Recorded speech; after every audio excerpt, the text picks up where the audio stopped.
And that loneliness is such a real feeling. Because you striving to achieve and be the best in comparison to whoever, nobody's standing next to you. Nobody is. If anything, it's almost like you're up here and they're down here and you're by yourself. We are back for season 2 of Counselor Off the Clock. I'm Lydia Thompson, and I am the host of this podcast, and I'm a licensed counselor. So if you remember the episode last season with Kate Hickey about social emotional learning, we talked about the teacher who impacted my life the most and inspired me to become a counselor. Today, we have that teacher, Doctor Katherine Cain. We are talking about perfectionism. She talks about how she sees this in her job as an assistant principal and how this impacts her personally. So my aim on this podcast is to make mental health conversations more accessible and to keep you company while you grow. If you're loving this podcast, please give us a subscribe and a rating. If this reminds you of a friend or a family member, please share it with them. You can find us on Instagram and TikTok at Counselor Off the Clock. I hope you can get comfortable because we are off the clock. I vividly remember where I sat in your classroom. Oh, yes. Third period. Ravenwood High School. Okay, you remember maybe more than me. I don't remember third period. I just remember where I sat. Third period, AP Psych. Oh, my gosh. Yep. Yeah, because I was going to ask, do you remember me? Oh, yes. Okay, what do you remember about me in high school? So some of the experiences I remember is you would come in not during your class time. Mm-hmm. You would come in for right before a test, and you would sit in this one particular desk, and I would come and sit kind of next to you, kind of like adjacent, and you would be furiously studying before a test. And I was like, Lydia, you have it. Like, you know it. And you're like, but I don't know. And I'm like, you have it. It's going to be okay. So I just remember you being very conscientious when it came to academics. And then I think as the year progressed, what I loved is that it became less about the academic piece and just more of like the seeking out assurance. Yeah. If that makes sense. And then I think that's what made our relationship grow, because I saw in you just somebody who was mature beyond your years, but yet still seeking that, like, you're okay. You're okay. It's like you can be beyond your years in certain things and then still be very childlike in others. Like everybody is, right? And so you would be like this old soul so many times, and then I would still see like a little kid peeking through. Yeah. Where I wanted you to like me. Uh-huh. Yeah. Yeah, and I wanted you to think I was... competent and nice yeah. I talked about to Kate about this, that I would walk in and you would go, Lydia, you're not feeling too well today. And I would go, how did you know that? But you were so in tune with me and your other students that you knew when something was off. And that's a world-changing, life-changing experience to have a teacher care about you that much. Well, that means a lot, because I would say that to me is the most important job that I do besides the content. Do you know what I mean? The content, it kind of takes care of itself, right? It's super interesting. Sure. And I think I had the easiest content. Yeah. Right? And I think I knew that. I think that my kids were smart. They didn't need me, you know? So my job was to come in and for them to feel seen and valued and known. And my way of doing that was just getting to know them so that when there were those days that were off, then I knew maybe they weren't going to learn the content that day, but they still were going to be seen, valued, and known. Yeah. And then on the next day when they did feel better, they would be like, well, I'm going to put in a little bit of extra time because she put in extra time for me. You know? Yeah. And so it means a lot that you felt that, because I think there are days that educators do that a lot and kids miss it. Yep. And then there's educators that don't, right? There's definitely educators that could care less and they come in and they say, here's a standard, here's the test, whatever. That's not why I got into education. You know, for me, it was, I wanted to be a counselor first. I didn't even want to be a teacher. Yeah. And so I think knowing that, I always had kind of this, let me get to know the kid. And then let me like trick them into learning psychology. I would not say you tricked anybody. I would say you were so loud it was impossible to ignore you. That is true. I would have students who I'd have them first period. Yeah. And they'd be like, Ms. Cain, I'm not a morning person. I said, well, you will be by the end of the year. Yeah. And by the end of the year, they were like, we weren't morning people, but we knew we couldn't sleep in your class. There's no putting your head down. No, not at all. Because not only were you loud, you were so enthusiastic. Yes. Now knowing the material, I'm like, you were enthusiastic about everything. Yes. That like that endocrine system is so fascinating. Honestly, some of that like I did not. I mean, like I learned for a test. Yeah. And now I'm like, shoot. You know? don't still have your binder? Come on. Oh my gosh. Still have my binder. No, there was one kid has fallen asleep in my class, and I let him sleep because I was so fascinated that he could do it. Because I was like, man, if he is falling asleep with me, he must not have gotten sleep at all. I'm just going to let him sleep. I think, honestly, that's valid. And after class, I was like, are you okay? And he's like, how did I fall? Like, he was perplexed. Yeah. How did I fall asleep? I don't know, bud, but maybe you need to get better sleep because you fell asleep with me. Which is like near impossible. Yes. I'm trying to like equate it to like a TV character or something. Oh. I mean, it was entertainment layered on to a school subject that was actually interesting. Yeah. Like you didn't actually probably need to do all that. No. But that was... It was above and beyond. Well, there was an article I read when I was still in college, and it was about education and how it was changing. Mm-hmm. And it was talking about the generation of students at the time, which I started teaching in 2006. And it was very much, you were on a stage, almost like a television show. Mm-hmm. And I remember reading that while I was student teaching. Yep. And I remember being like, well, I don't know if I like that, but I can do it. If that's, and I don't know if maybe that internalized, and I was like, like it's my turn to entertain. Yeah. And then I quickly realized after student teaching, and really in the first 3 years, I was like, it's really not about me in the classroom. But if I don't care about it, they don't care about it. True. And so I think I wanted to make sure, like I started out at the beginning of the year, like every year, so they could see like I care. But I wanted to make the class more kind of student-centered and discussion and how is this going to relate to real life. And again, I had the easiest subject to do it. And so I always said if I failed at it, then I was an awful teacher, because I'm not teaching math. I'd really have to entertain if I was teaching math. Right. But I'm teaching every day, like, I don't know if you remember me saying, I'm going to ruin your life today. Yes. I'm going to, and everyone would be like, you're ruining our life. I said, because you'll never not be able to see this again. Yeah. Yeah.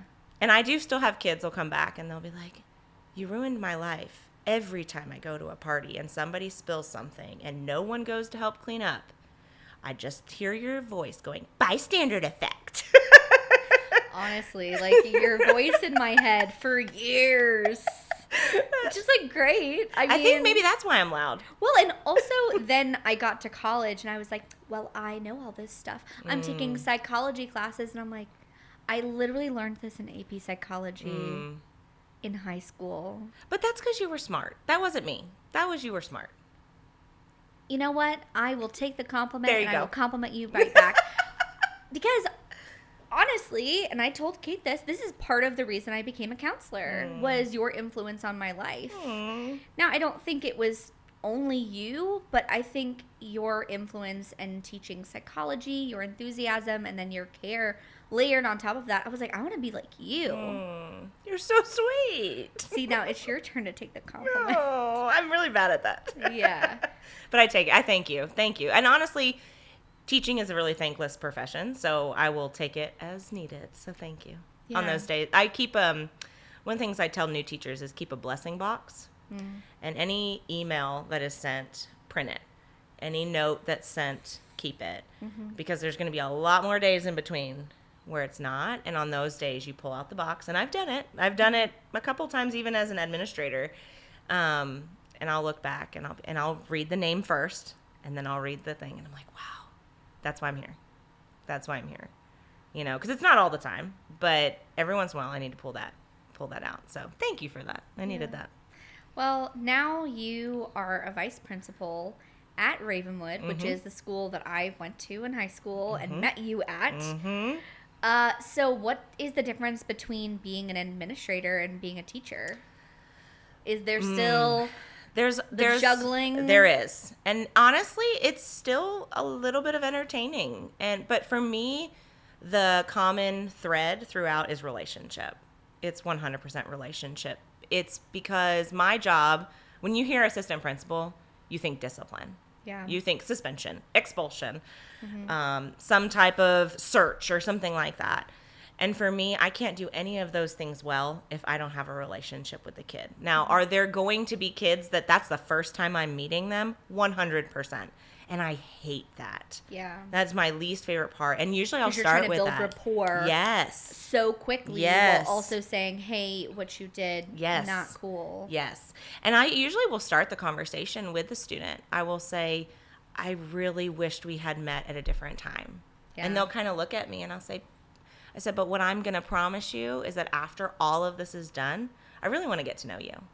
Yeah. And that's more of a challenge to myself. And I think I do an okay job at it. You know, I'll, make sure if I see them in the hallway afterwards, my motto for discipline is very restorative. So it's, if you did it, you take responsibility, there's a consequence to it, and then we move on, and I don't pull it off the bookshelf again. I just don't. And so I try to make sure if I see them in the hallway, I'm like, hey, how you doing? And yeah, it's not held against you for the rest of your school career. Right. I'm the person who got you in trouble. And some of my closest relationships are those kids that I have suspended. Or, because I think there is that extra challenge of getting to know them outside and realizing, and that's one of the things I tell them. I said, you do understand I was a kid once, right?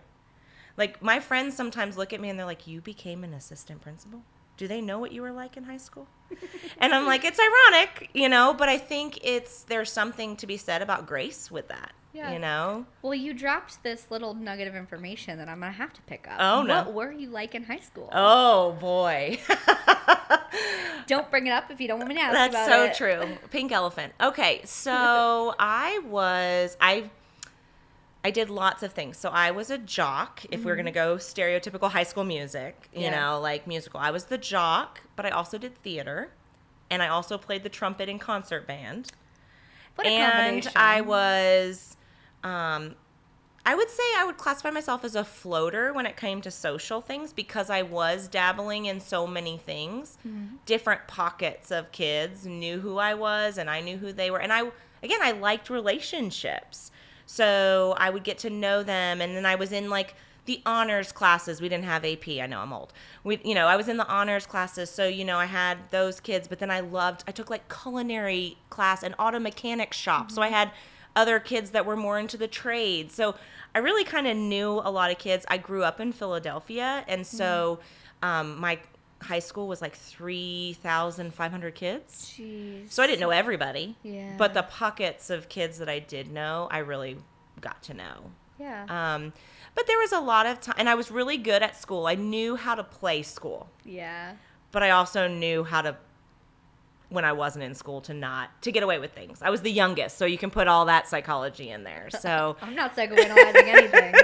I'll take you at your word here. I think I knew how to get away with things. Yeah. And I knew how to still keep a good face to the teachers, to the administration, to even certain pockets of friends. I would take on this mask and for this pocket of friends, and then take that off and go put on this mask for this pocket of friends. And that was survival for me. And I think part of it was so that nobody knew what was going on at home.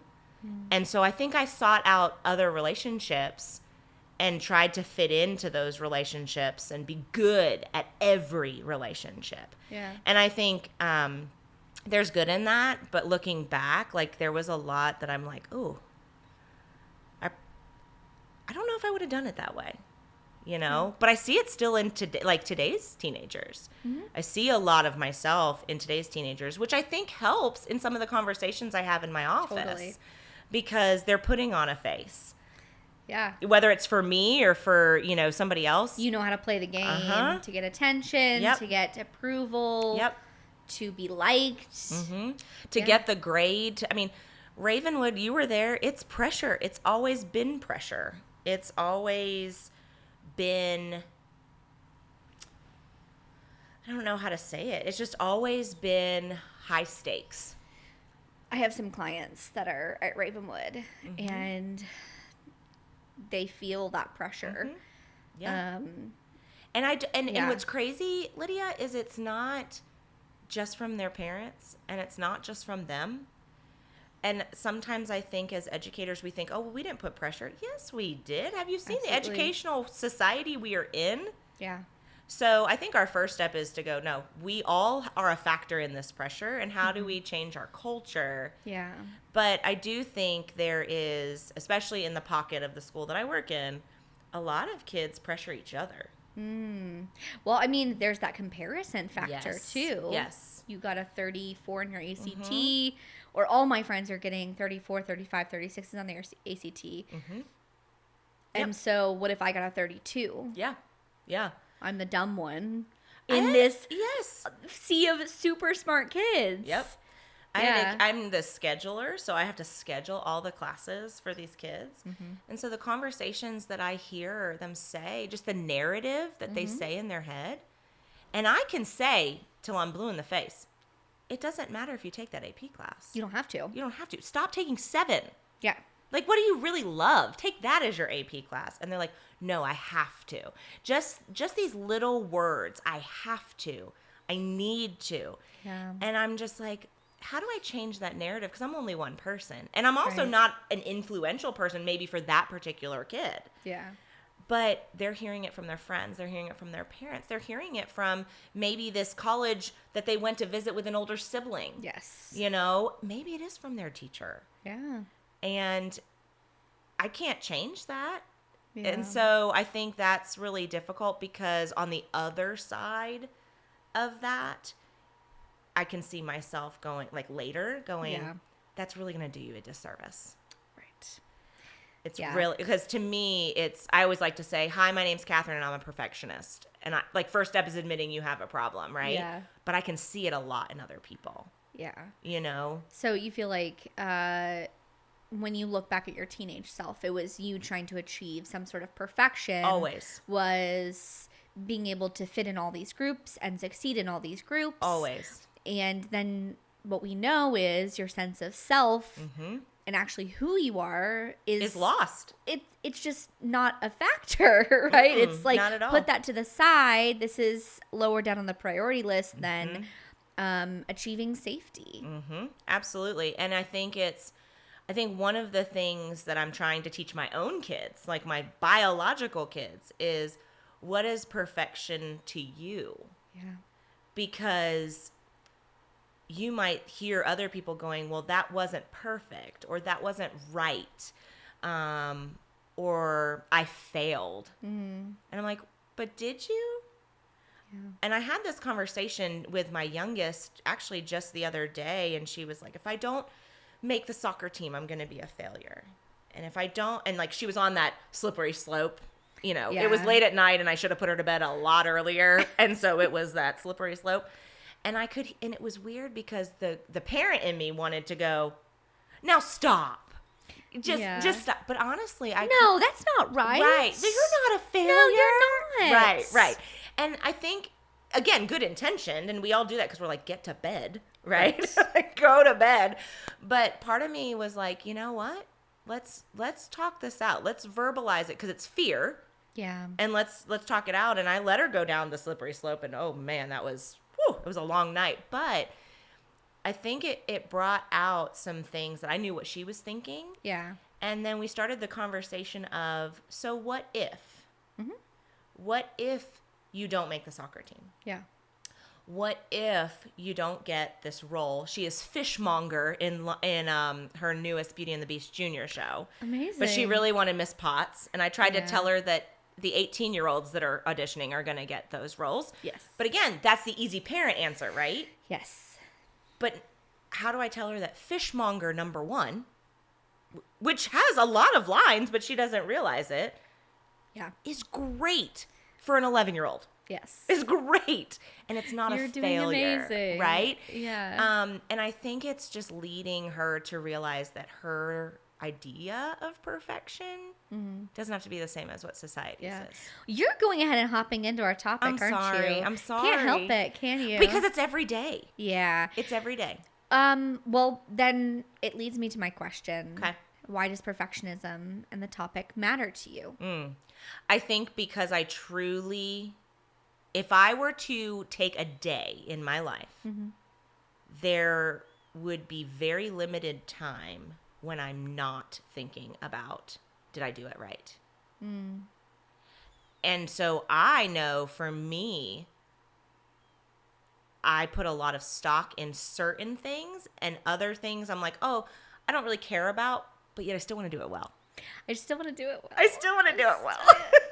We were talking about before this podcast. It's like, yeah, but I still want to win. Right, I do. Like, you literally tried the pickle Diet Coke because it was a challenge. Yeah. Like, I wanted to say that I had done it. And like, okay, this is stupid. This is so dumb. So my entire life, I have never tasted coffee. Okay. And so, you know the game Never Have I Ever? Yeah. Okay. I still don't want to taste coffee so that I can win the game of Never Have I Ever. When am I going to play that? I'm 40 years old. Also, I just want to take a little pause on Never Have I Ever. You know, like, the game basically is about, like, who's the most well-experienced. You win by being experienced. You don't win by being least experienced. I know, but I really loved the fact that when I'd say, I've never tasted coffee, everybody's finger had to go down. Yeah. I loved it because I felt like I was winning. I know it's stupid, but I think those are the things. I think to answer your question, it is so ingrained in me. Whether it's competition or achievement or whatever you want to call it, that has always been who I have been. Yeah. And so I'm really, especially in the last, I would say 2 to 3 years, really trying to learn for myself what is my understanding of perfection, and understanding that nobody is perfect, right? We always hear that nobody's perfect, but I would always add to that in my own head, but I can try. I can get pretty close. I can get real darn close on certain things. Yeah. Real darn close. And I was like, that's not healthy. And I think I didn't realize it until I looked at my own kids and I realized they were watching me. Oof. Because they're at an age where they are 100% seeing and they're going, well, my mom did it, so I should be able to do it. Well, no, I'm 40 and you're 11, or I'm 40 and you're 14. Yeah. It took me 40 years to be able to do X, Y, or Z. Yeah. You know, so I think kids are a huge wake-up call to go, oh, I don't like that. My oldest is similar to me, and so she's going into 9th grade. It's going to be at the same school as me. That's going to be... Wow. It's going to be a lot. I think more for me than her. Yeah. Because we are similar, and I think there are times I watch her and I'm going, I could help her. Yes. I could help her. Yes. But that's really not helping. No. It's not. And I think that's the number one thing I tell parents in my office. Yeah. The number one thing I say is don't take credit for their success and don't take credit for their failures, because you didn't do either one. It's their choice and they're learning through it. And every time you step in, you're telling them they can't handle it. Yep. And part of growth, I don't want to say part of becoming perfect, but part of growth and learning how you can achieve is failing. Yeah. You know? So, like, linked in with perfection, because we can't reach perfection, is automatically failure. Mm-hmm. And so there is always going to be falling short. And that's why I think we should rename perfectionism, because it's not about being perfect. It's about failing over and over again. And that is the issue. Absolutely. Feeling like you fail over and over again because you have this unrealistic standard for yourself. Absolutely. I don't know. Do you have an idea of what we can rename it? I think perfectionism is just... Perfectionism has this connotation that, like, it's something you could attain. Yeah. And you never are going to. I mean, I wish we had a name. We'd make millions. Okay, we got to come up with it right now. And we could be our new book title. All right, we're not stopping this podcast till we exactly. figure out the name. I think we're going to have to move on, Catherine. No. Yeah. I have to get it. See, that's the thing. We got to come up with the perfect title. The perfect title. Yeah. I mean, even when I was thinking about coming and talking to you, I was like, I don't want to mess this up for Lydia. This is her podcast.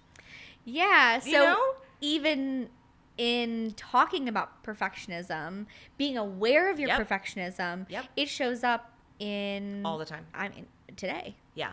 It's just here. What today. I always wonder, though, Lydia, and maybe you know this better than me being in the counseling world, is there are some people who are just like, I don't care. Do they really not care?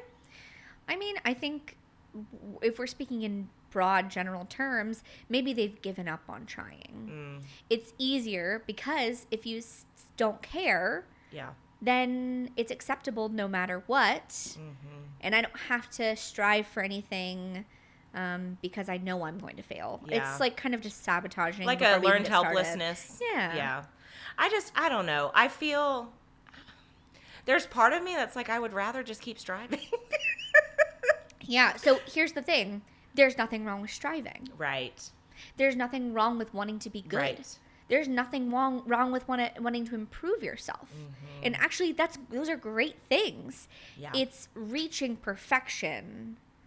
And coupled with that, it's never enough. Yeah.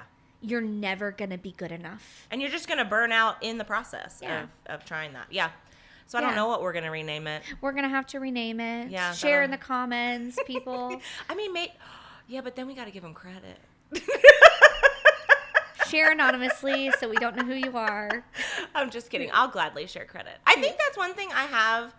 So I think one aspect, I don't want to call it perfectionism anymore. We got to have a new name. In striving to be the best. Striving to be the best is not wrong. It's perfection. That's the issue. I think, though, that's one thing I would say is as I've gotten older, I've become better to go, yeah, I'm wrong in that. Because I used to always have to be right. Oh, that was a part of the perfectionism. Absolutely. Stubborn. Oh, no way. Unless I was, if somebody showed me proof I was wrong, of course I'd be like, oh. But now, even if it's like, you know what, I was wrong in that. I'm really sorry. Yeah. And I would say in the last 7-8 years, I've become very much aware of, like, I need to admit I didn't know it all. Yeah. You know? And I think that is closer to what you want to be. Yes. Is actually owning what you did and taking responsibility. Well, there's humility in it. Yeah. I'm going to ignore it because it challenges my view of myself, which is that I never get it wrong. And like, I guess I always ask my clients, oh no, and even ask myself, oh no, who wants to be around someone who's perfect? Oh, it's awful. Who wants to be awful? I don't want to be around somebody who's perfect because they're not relatable to me. Yes. Because in my everyday life, there are failures and struggles and not feeling good enough and striving and growing and not growing. You know, that's actually the human experience. Yes. And so to strive for perfection is to try not to be human. And inhuman things are not relatable to me. I don't want to talk to somebody who's perfect. Yes. That's annoying. Yeah. What do we have to talk about? The best relationships I have are the ones that I can share. And be vulnerable with. And be vulnerable with the ways that I'm human. Yes. And the more that I embrace my humanity, the more that I have inner strength, courage. People want to be around me. People are drawn to me. Yes. Yes. Versus when I totally relate to this perfectionism of when I pretended. Yes. It's a pretend. It is totally. No, I didn't have it all together. Right. I just wore a really cool mask. Yes. I mean, and I think even still, it's hard. I mean, I think still some people view me that way. And I think I still have some unlearning to do with how do I present my humanity. Yes. And when I am putting up perfection, aiming for perfection, hiding my imperfections, I'm lonely. That's so true. I don't know who said it, but it's like a famous person. So, quote famous person. Quote famous person. Quote famous person. It was perfection builds walls, vulnerability builds bridges. And that's what you just reminded me of, is this concept of you showing your vulnerability and your humanity makes you drawn, and people are drawn to you. And that loneliness is such a real feeling. Because you striving to achieve and be the best in comparison to whoever, nobody's standing next to you. Nobody is. If anything, it's almost like you're up here and they're down here, and you're by yourself. Yeah. And we are called to be relational people. And it's not real. No, because in a moment, in another part. Yes. It's 100%. A farce that I'm up here and somebody else is down here. Yes. Right? It's a farce that I'm close to perfection. Like, that's right. That's the farthest thing. Mm-hmm. And when I put on that mask of being perfect, not only do I feel like not known and lonely, I push people away. Oh, yeah. So there's not a perceived sense of loneliness. There is true being alone. That's right. Because there's no, like, you look around and there is nobody else. Yeah. Because who wants to be around somebody that's perfect? And in order to keep up the act, you actually have to hide a lot. Yes. Right? And you lose who you truly are. Because if they see who I really am, what? They're going to leave. They're going to leave. They're going to leave because they only like me because I am That's right. Perfect. That's right. Good enough. Whatever. So this is one of my passion topics. I love it. Because I think it's stupid. I think it's a stupid thing to aim for. I think it's stupid, but yet society tells us that's your ultimate, not goal. That's not the right word, but it's like, if you're not striving, you're just lazy. Yeah. Well, can I get on my soapbox? I'm gonna please let me pull it out for you. Oh, thank you so much. There you go. Oh my gosh. For all of our podcast listeners, we have a true soapbox that I will be standing on. Oh, next episode. We're going to have the name for perfectionism, and we're going to have a real soapbox. And a real soapbox. Okay, now I have to gather my thoughts. Oh, sorry. No, it's okay. Your soapbox is out. I know, my soapbox was out. And then I lost it. It's okay. Oh! It's back. It's back. Okay. I remember. Okay. We got my soapbox. Striving is not bad. Yeah. And actually growing is good. And I think that's why perfectionism exists. It is a push towards growth. Yeah. Is a let's look at this B and say I could do better. And actually, so perfectionism and growing and growth mindset are so close together. Yeah. Right? And there's just small differences because oh my goodness, organize my thoughts. Okay. There's small differences between a growth mindset and perfectionism. Yeah. Both actually look pretty much the same on the outside. Yep. The question becomes, what happens if I don't? Yeah. Growth mindset says, okay, we can try again. Yeah. All right, let's learn and grow from this experience. Perfectionism says, I'm a failure. I should be ashamed of myself. I shouldn't try anymore. Yeah. Yeah. Give up. And so that is the small difference between a growth mindset and perfectionism. So if you're listening and you're like, oh my gosh, I know I'm a perfectionist, you're this close to a growth mindset. Yeah. Shift the rhetoric and the thought of, because it's not really if, it's when. When. You're right. Because we are going to not achieve or fail or whatever you want to call it. It's when. Yep. So when that happens, what? Try again. Growth. I'm a failure. Perfectionism. I love that. Yeah. This is a spiel I give a lot. Oh, I bet.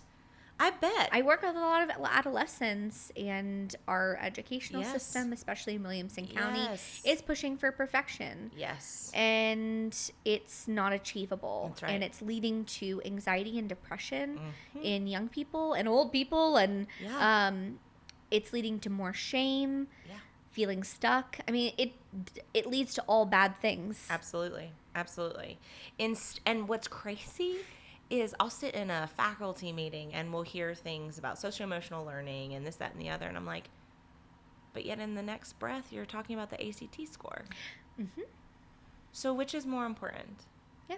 You know, and so I loved when you had Kate Hickey on and you talked about that, because I think from an educational standpoint, you can hit both. Yeah. You know, you really can hit both. I think, though, right now, until we can address the larger educational system, I mean, our school improvement plan, the measurable goals are all on achievement, and they're all around assessment. Mm-hmm. And really, thinking about it, it needs to be around kind of the portrait of this kid who comes out of school and maybe doesn't go to college, but knows how to deal with the stress, the anxiety, the failure, the this, and be able to go, okay, what next? You know, I know that when I went to school, that was not taught. Yeah. I love seeing it now, being more integrated, but we still have a long way to go. Yeah. You know, we still have a long, and so that's, I think, where in my job, you know, I have a counseling degree as well, and so I sit as an administrator with kind of a counselor hat on. Yep. Because I know that the moment that kid sits in front of me and hears you're suspended, they're really thinking, I failed.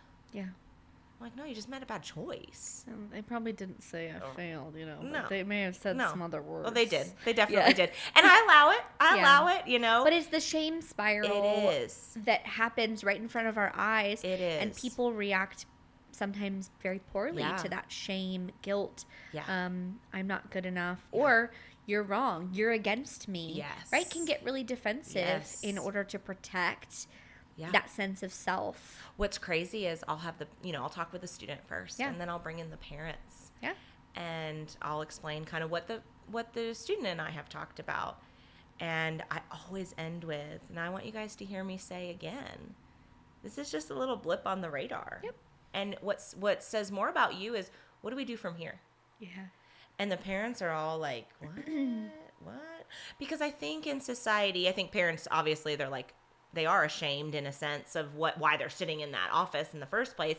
But I think there is this stigma of, if your kid gets in trouble, that somehow that's a reflection on them, right? Right. But also, I think they are worried about the consequences for their kid. Now their kid, quote unquote, has failed. Yep. And so they're I almost can catch them off guard and say, hey, listen, this is a blip on the radar. Yeah. We all make bad choices. I said, I'm happy to share at another time the choices I have made in life. And usually I'll get a chuckle out of the kid or something like that. And I always look at the parents and I said, and I'm really glad that they're doing this with you under their roof. Yes. Because you get to walk with them in this. Yeah. And I said, and I'm not leaving. Mm-hmm. I'm walking with them. And I think when you couple that really hard conversation of a suspension or an expulsion or whatever with, but there's more. Yeah. You're allowed to make mistakes. Right. And guess what? You're not getting arrested. you have an after school detention. Yeah. But my favorite is the freshmen when they come in and they get a tardy and they get a detention and they're crying and they're like, Dr. Cain, I just can't. I just wanted to go all 4 years without a detention. I mean, and they're bawling. Yeah. And I literally, as I'm writing the detention, I said, congratulations. And they go, and it literally catches them off guard, right? Yeah. They go from their downstairs brain to middle of the brain. They're like, what is this lady doing? Why is she telling me? And I go, you just survived your very first detention and you are still alive. And I'll usually you got it. And this, usually these kids, they look at me like I'm insane. You've looked at me many times in the classroom like that. So I think there's a lot of translatable things of how I was as a teacher to now as an administrator. But these kids go, but I don't want that. I said, well, I don't want X, Y, or Z, but those are the consequences. Yeah. And guess what? You still survived. Yeah. So when we're in school, we have like clearly defined successes and failures. If you get an A, that's like perfection, right? The 100. Sure. 103. You know, I have like clients who are like, don't even get me started. I have to get the 103. I'm like, what is I get 5 points for being an AP. Okay, that's only for Williamson County. No college looks at that. Yeah. No, don't get me on my soapbox. Put the soapbox away. I'm putting it away. Can't see on the video, but I'm putting the soapbox away. Yeah. So we have students who get clear feedback about what is perfect. Yeah. Right? The 36 on the ACT is perfect. The 105 is perfect. The 100 is perfect. The first chair in band, the lead in the school play, right? These are things that are that students, right? And we can think back to our own adolescence. We knew how we were doing. Yeah. And we knew what we were striving for. Then we get out into adulthood. Yeah. Past college, because college still has a lot of measurable things. Can you speak to what perfectionism looks like in adults? Absolutely. So we could go I'll go easy first. Easy is you become a parent, and all of those measurable things you had as a kid are now in your kids. Yeah. Right? My kid got to be line leader in kindergarten. My kid didn't have to clip down to red, right? Yeah. My kid got the citizenship award and the cardinal pride, like, right? So that's easy, right? Because we start to live vicariously through our kids. Because that's actually where the measurable things are. Correct. Is in school. It's so easy to find those measurable things. Yeah. I think if you don't have kids and we're looking at, I would say, non-tangible things, there are people, myself included, I'm speaking about myself, not pointing fingers in any way. I know that I was very much, you have a to-do list in life. And they're not measurable with a grade, but they're measurable in society's eyes. It's, well, I'm out of college, so I should probably get married. Yeah. Right? Right. Well, if I'm going to get married, then I need to make sure I'm dating right. Yep. What does dating look like, right? So there's all these little things that you can check off on the Post-it note. Okay, now that I'm married, how long am I going to stay married before I think about, do I want kids? Well, society thinks I should have kids. You see what I'm saying? That's the perfect thing to do. This is the perfect life. Correct. Yeah, there's no questions about, like, am I happy? Right. Like, I think about go to your Thanksgiving meal. Okay? I'm there. You're there. You have all your family, extended family there. I'm there. Okay? What are the questions they ask you at each stage of life? Oh, my God. Right? If you're in college, they're asking about college stuff. Yep. But as soon as you're out, what are they asking you? Your job. Uh-huh. Are you dating anybody? That's right. Yeah. And then once you say you are dating somebody, what are the questions that follow that? You guys gonna get married? Yeah. How serious are you guys? Yeah. Then once you're engaged, they don't even let you enjoy the engagement. They're saying, so when are you guys having kids? Yeah. Right? So... Hey, it doesn't even stop at one kid. No. My mom looked at me the other day and she goes, I literally just provided you with a grandchild and you're already like, so when's that next one coming along? That's when you hand her the dog. Yeah. You just say, here you go. I'm like, is she not enough for you? Like, I mean, she's more than enough right now. She's more than enough. But I do think there is always going to be this level of what's the next thing? What's the next thing? What's the next thing? I think about the fact, like, when I got my doctorate, I wanted my doctorate since I was 11 years old. And I wanted it because, this sounds so stupid, I wanted more letters after my name. Because that was like a measurable thing. It's measurable. Right? Yep. What was crazy is when I walked across that stage and got hooded, the thing that I am the most proud of is that my girls were in the audience. Aww. Do you know what I mean? Yeah. And so completely, I could care less about the letters after my name. And as a matter of fact, I'll have kids who still call me Miss Cain. And they're like, sorry, Doctor Cain. And I go, I could care less. All good. Yeah. And that's how I know I've grown in this idea of perfectionism, because I would have been that person. Call me doctor. Call me doctor. Introduce my myself. Apologies. I did not introduce you as Doctor Cain. Oh my Cain. gosh. And that's the thing but it bothers me that people want that. Because I'm like, I don't care. I kind of become my mom. Like, as long as you call me for dinner, I don't care. Like, I become old, you know? Like, I don't care. Yeah. But what I cared about, and I still, like, December 18th, my graduation day, I looked up as I was getting hooded and I saw my girls. I'm like, they got to see a goal that I had when I was their age, literally their age. And they got to watch somebody obtain their goal. Mm-hmm. That was more important to me. Yeah. You know, that to me was achievement. Yeah. And so I think that's where we need to change our narrative of what is perfection. Yeah. It's not what is perfection. It's how do I know I'm growing? Yeah. And I know I'm growing because years ago when I got my doctorate, I didn't care about the letters. Yeah. You know? And so I'm not that same person who I was. Now, do I still care about it? 100%. I mean, the fact that I was worried about today's podcast, it's always going to be a part of it. Does. Yeah.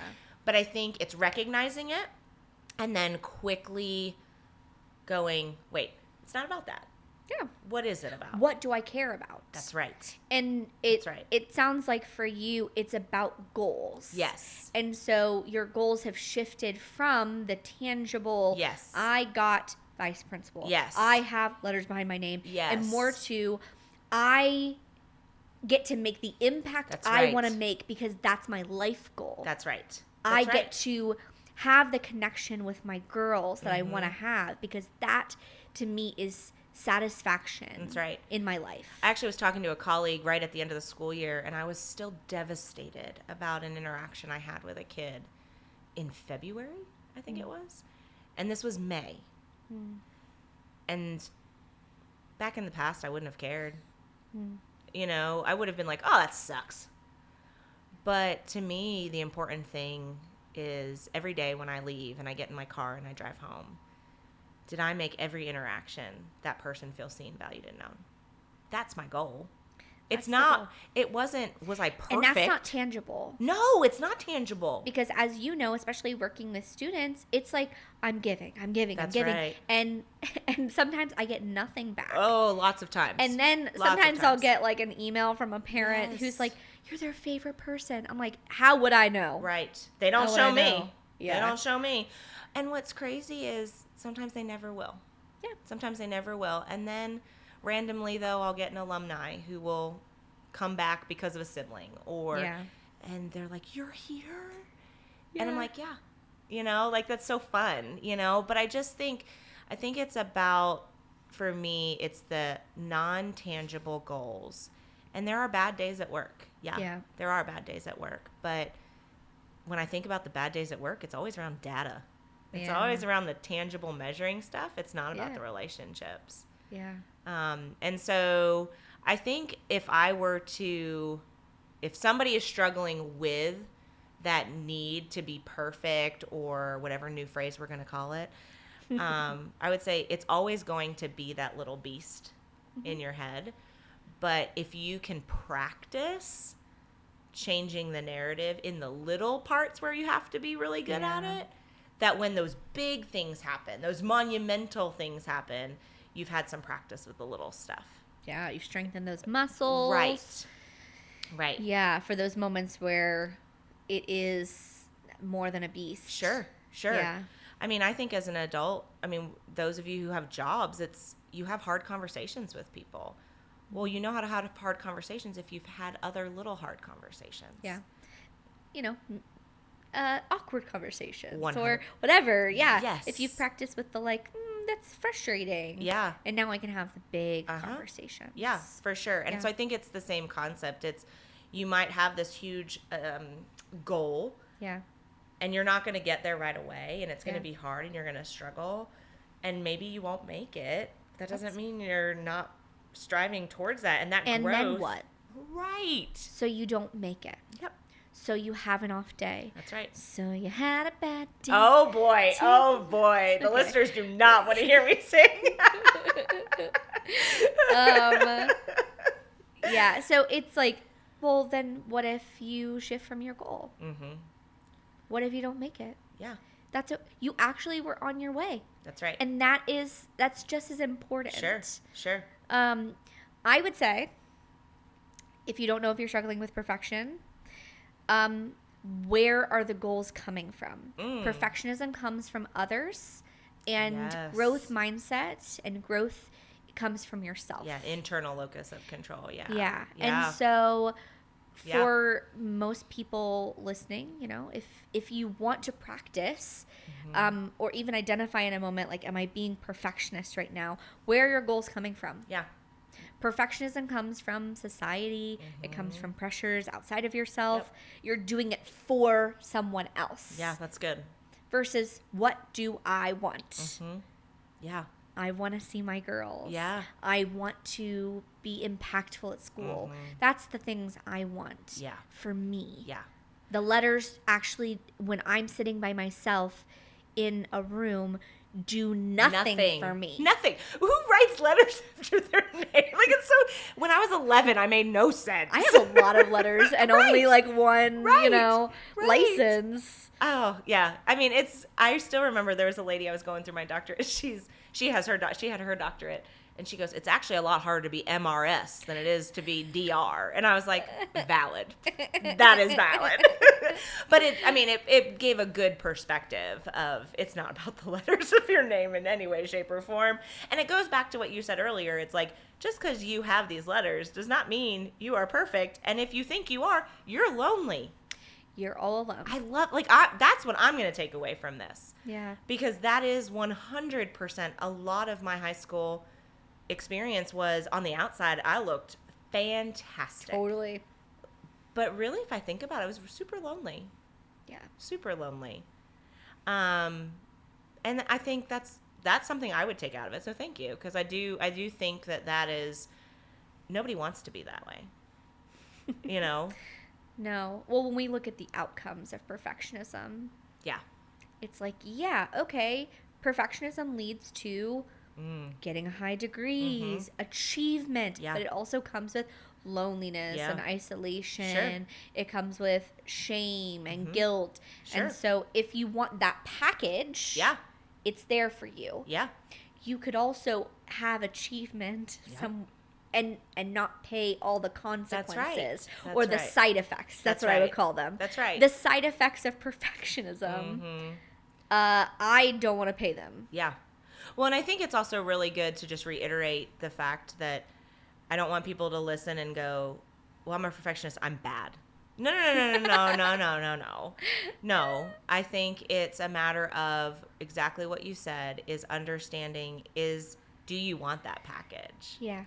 And if you don't, it is a really fine line of changing your thought process, and it's going to take practice, right? Take some practice.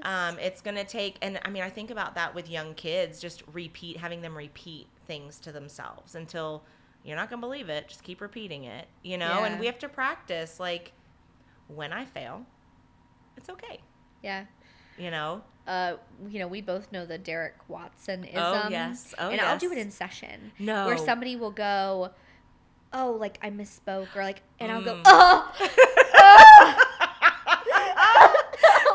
is over. or I will make a mistake in session. I will make a mistake in session. I'll just go, yes. Yes. And they're just like, what is going on? It totally catches them off guard. Yeah. I'm like, that's fine. Yeah. It's okay. I made a mistake. Oh, Derek would be so proud. Oh, that's awesome. But I think it's a moment to disrupt. Yes. Yes. That is actually what it felt like inside was, I made a mistake. The world is over. Yes. Yes. And now I can go, that's ridiculous. Yes. There is nothing I can come back from that I can't come back from. Yes. I mean, there's certain things that would get me jailed, but even if I was in jail, truly, even if I was in jail, I could find a way to be happy and serve a population. Absolutely. Like, yeah. Even then, it would be okay. But it's crazy. It's just not what I want. No, we don't want that. But I would say, I think the hard part is, like, this is all great. Yeah. But how do we teach that to the masses? Because we might think that, and there might be a small pocket of people who are like, yes, I'm getting on board with this. And then they go to Costco, and there's a whole bunch of other people, and they don't have that same mindset. So when they do something, those people are like, oh, and that monster comes right back up of, I just failed. You know what I mean? We didn't even get into judgments. I mean, no, that's what I'm saying. But yeah, I mean, that's also there as a part of perfectionism and judgment. We're going to have to come back. Oh, because so we're out much. of time. I know. We'll bring our soapbox actually back. And we're going to have that word back. And then we'll add judgment to it. I know. Do you want to write a book with me?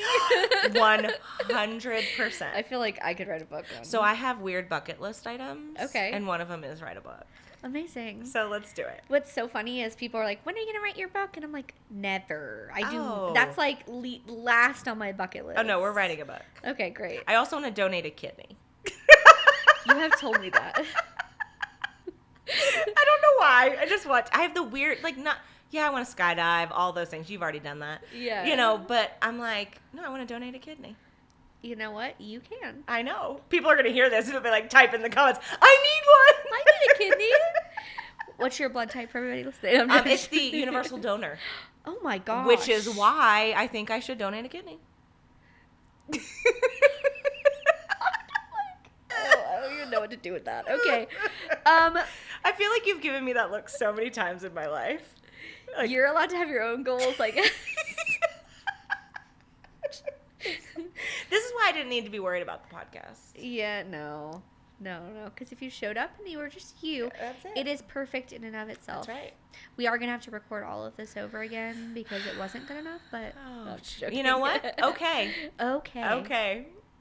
I really do appreciate you being here. Thank you. I knew it would be great because we've had such a long relationship. I've known you now. Oh, don't make me feel old. Like, what year did you graduate? 2011. Oh, jeepers creepers. So I met you when I was a junior. Yeah. So that was 2010. So 14 years. So I've known you for 14 years. Golly. And we've been in a relationship for 14 I was years. pregnant with my first child with you. Mm-hmm. And she's going to be in high school. So that makes you feel old. Yeah. Wow. No. I mean, honestly. No, I appreciate you giving me the opportunity. I think this is actually really healing for me to be able to go, hey, I'm not perfect. Because the perfect person would be like, I'm not doing a podcast to talk about this. Hey, listen, any perfectionistic person can turn anything into perfection. Oh, for sure. But I just want to even thank talking you for about perfection. But I think it's really important what you're doing on this platform because I think just knowing that like, hey, we have this, and there are people that struggle with it, but then there's also like so much hope to go, hey, it's not a bad thing. No. It's just how do we look at it. So thank you for doing it and having the conversation and being willing. Yeah. And thank you for talking to kids about it because those kids coming through my school doors need to have that conversation. It's drop in the bucket, but it's something. No, it's paying. So, it's doing something. Yeah. I appreciate you being here. If you did enjoy this episode of Counselor Off the Clock, you can subscribe. Give us a rating. That's a tangible. It's a tangible. I'll give you a sticker of perfection. That's a goal of yours, is to write us a rating. There you go. You give us a rating and write us a review. You can also follow us on TikTok and Instagram if you want to see more content. We're happy to be back. This is the first episode back of our second season. And the first episode of second season! Oh, I love that. That's so fun. So I have been dreaming about who I want to have on this season. Please let us know if there's topics that you really like, and I am so excited for the guests that I have already lined up. Again, I am your host, Lydia Thompson. I hope you got comfortable because you want to say it? Are off the clock. I saw you like holding